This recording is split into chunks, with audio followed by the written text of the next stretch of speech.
For an additional $1.5 million, Ron Perelman's company, McAndrews and Forbes, bought Marvel from New World, the company struggling so much that not long after he bought New World too.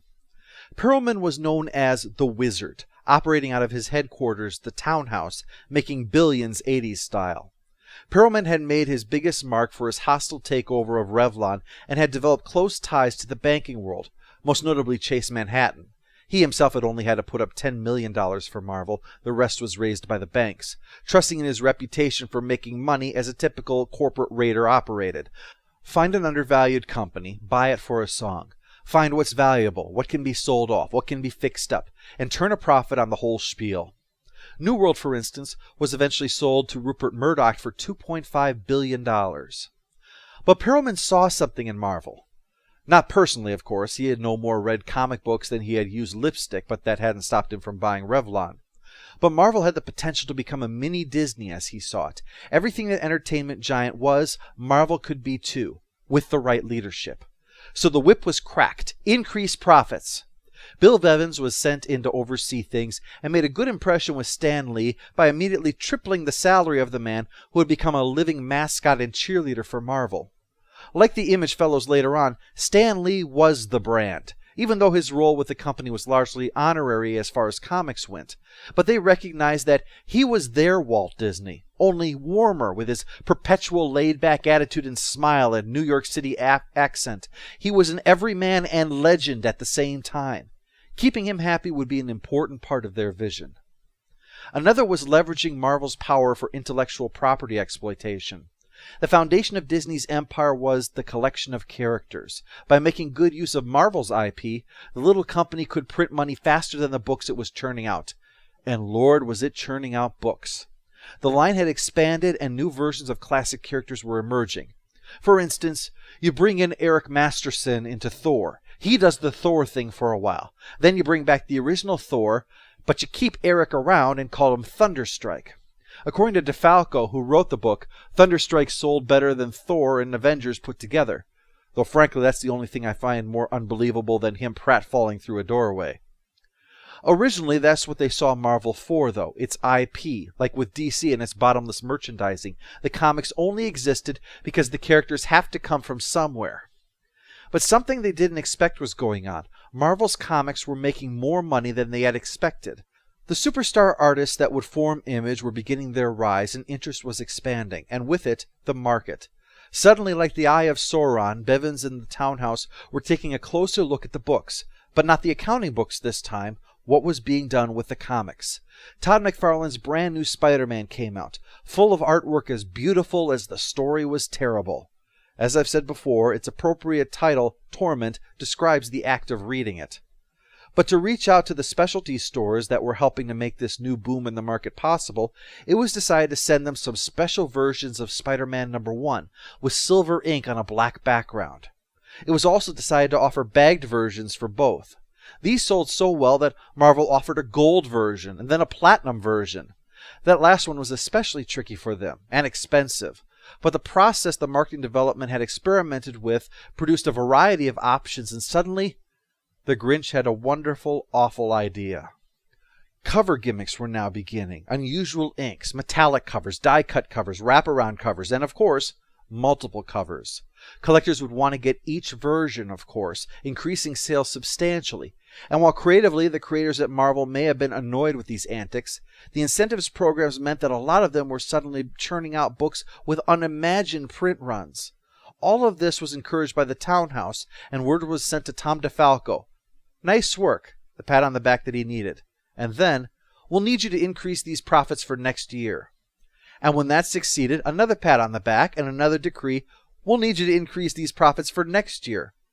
Marvel had been taken public, so this was the kind of thing that was expected, and illustrated the kind of thinking that had been hurting a lot of businesses, an emphasis on short-term gains, even if it could or would lead to long-term losses.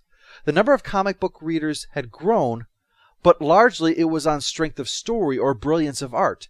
The gimmicks may have drawn interest from collectors and speculators, but not them. Remember our friends at Valiant? The books had started small, but soon the popularity was growing, thanks to Wizard magazine. Again, no relation to Perelman, and the Unity saga that they were creating. Suddenly, there was an increase in demand for these early Magnus, X-O Manowar, Harbinger, and others, all books with low print runs, so suddenly these books became extremely valuable. I personally had picked up a copy of X-O Manowar #1 at a flea market from out of the dollar bin. 6 months later, I saw one on the wall of the comic shop between a Claremont Burns Days of Future Past X-Men issue and a Black Spider-Man #1, selling for $30. Something not entirely different had also happened with Marvel. Early McFarlane Hulk issues were suddenly valuable collector's items, with the famous Wolverine issue being the crown jewel. New Mutants #87, the first full appearance of Liefeld's character Cable, reached prices normally only found on famous Silver Age works. And it featured a plot point that assumed that if you melt a bullet, you won't be hit by a now molten piece of metal, but that the metal will drip off and leave streaks on the floor until there's no bullet left to hit you. Yeah, I know, comic book physics, it still irks me all these years later. Point is, these things suddenly skyrocketed in price, and people weren't just interested in it for the coolness factor. Comics were now seen as a chance to make some money for those willing to play the game. Now, some of those speculators were existing fans who would buy an extra copy or two, but a lot of the others were shop owners who, of course, were always teetering on closing down, and every chance for extra money was a way to stay open. That's why suddenly all these books were selling so well that when a brand new Silver Sable #1 hit the stands and sold 500,000 copies, it was received as a disaster by Marvel. Today, a book that achieves even a quarter of those sales would be within the top 3 for the month. However, it was also obvious that while this was helping short-term sales, it was harming the future of the company. There had been a recent price increase to cover things like inflation, increase in material cost, new staff, 25 cents per issue. It was necessary, and the readership seemed to know that. Sales were largely unaffected by this. Well, when the new overlords heard that, they ordered another 25-cent per issue hike, for no other reason than to wring more money out of its customers. Now, Marvel is a business, and making money is why it exists. No argument here on that. But the significant problem with this attitude is twofold. First, it's moving comic books even further from something that kids could afford. And even though the stories are becoming more mature, there was still a necessity in younger readers replacing older ones who would eventually leave. Second, the expense was driving some of their readers off.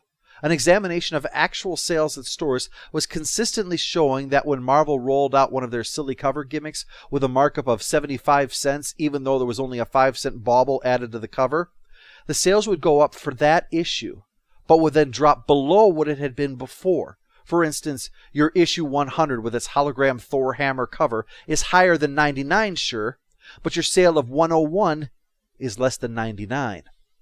Fewer people were buying more books because of these strategies, hoping for a win that was never going to come, while the disenfranchised fans left the comic world behind, and young people were not replacing them. The strategies the townhouse's representatives were forcing were shrinking their own market, a market that was not easy to grow. Ironically, while Perelman's people were engaging in this behavior, Danny DeVito's film, Other People's Money, with its famous buggy whip speech, hit screens and promised the quickest way to go broke was to keep getting an increased share of a shrinking market. Yet more came, more cover baubles, more multiple covers, more ways to wring money out of customers. The splitting of the X-teams was a consequence of that. Portatio on Uncanny with Lee on a new X-Men. Guaranteed to sell extra and fill out the old books with peripheral characters. The new X-Factor was no longer home to the original X-Men. It was formed from the less well-known Havoc, Polaris, New Mutant holdover Wolvesbane, even Quicksilver, the bizarre Multiple Man, and Guido, who didn't even have a proper superhero name.